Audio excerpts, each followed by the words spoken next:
Good morning. पाषाण काल पर जो ऑनलाइन लेक्चर्स हमारे हैं उस सीरीज में आज अंतिम चरण की हम बात करेंगे जिसे नव पाषाण काल या नियोलिथिक फेज के नाम से जाना जाता है। तो 3 फेज हमने पढ़े हैं पाषाण युग के दौरान। पैलियोलिथिक या पूरा पाषाण काल, मीजोलिथिक या मध्य पाषाण काल जो वस्तुतः संधि काल है पुरा और नव के मध्य, और नव पाषाण काल नियोलिथिक एज। नियोलिथिक एज को कृषि के क्षेत्र में उल्लेखनीय प्रगति के लिए भी जाना जाता है। मैंने आपको बताया था कि मीसोलिथिक एज या मध्य पाषाण काल में कृषि की शुरुआत मानी जा सकती है, लेकिन वो प्रिमिटिव एग्रीकल्चर का दौर था जब वास्तव में वो लोग उपज लेना नहीं जानते थे।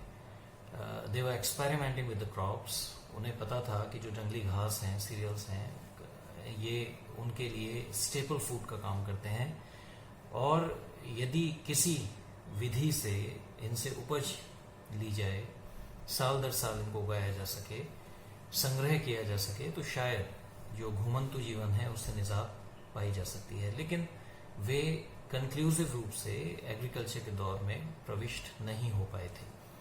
नव पाषाण काल में स्थितियां बदली और जो मनुष्य हैं, जो मानव जाति है, उसने क्रॉप फार्मिंग या सीरियल कल्टीवेशन के दौर में कदम रखा। इसी के साथ पशुपालन के क्षेत्र में भी जो एनिमल डोमेस्टिकेशन है उसमें उल्लेखनीय प्रगति देखी जा सकती है।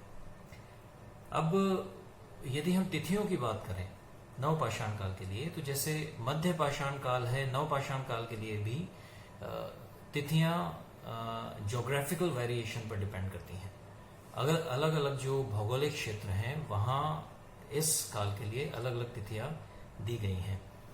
इसीलिए मध्य पूर्व की अगर हम बात करें, मिडिल ईस्ट की हम बात करें, तो वहाँ Neolithic phase 10th millennium BCE में प्रारंभ हो जाता है। यदि हम साउथ ईस्ट एनाटोलिया की बात करें या नॉर्दर्न मेसोपोटामिया की बात करें, तो 8000 BCE बिफोर क्राइस्ट जो या बिफोर कॉमन एरा है, वो डेट्स इनके लिए दी जा सकती हैं। इसी प्रकार यदि हम चीन के कुछ हिस्सों की बात करें तो ये 6000 BCE के आसपास शुरू होता दिखाई देता है। 5000 BCE भी कुछ विद्वान इसकी डेट वहाँ मानते हैं। और फर्दर ईस्ट एशिया में नियोलिथिक पीरियड जो है वो 6000 BCE के आसपास, और वहाँ से 2000 BCE के आसपास इनके प्रमाण दिखाई देते हैं।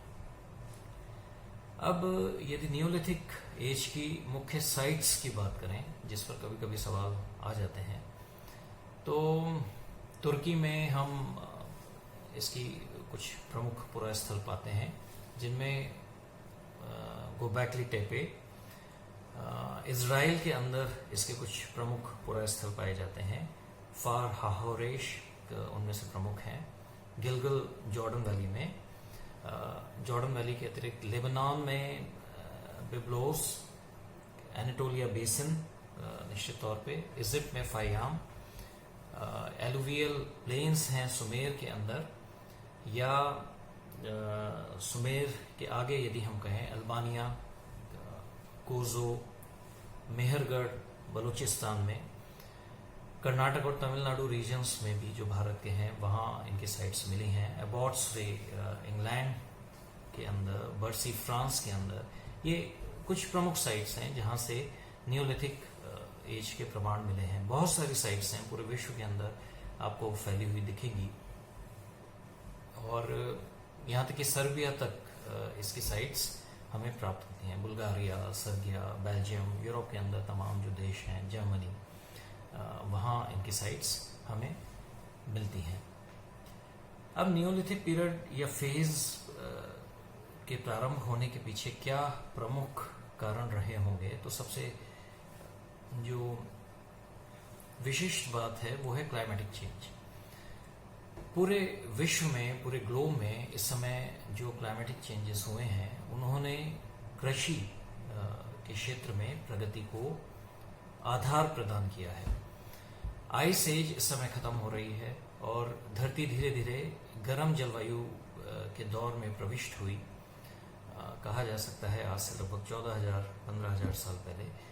और मिडिल ईस्ट में जो एक फर्टाइल रीजन है, जिसे फर्टाइल क्रेसेंट है, अर्धचंद्र आकार का जो क्षेत्र है, वहाँ गेहूं और जौ, इनकी जो जंगली प्रजातियां हैं, इनको उगाना प्रारंभ किया गया, इनकी उपज लेना प्रारंभ किया गया। ये पहले खुद ही इन्हें मानव जाति ने पाया जंगली परिवेश में, जंगली तरह से उगते हुए, और बाद में उसकी समझ में आया कि ये जो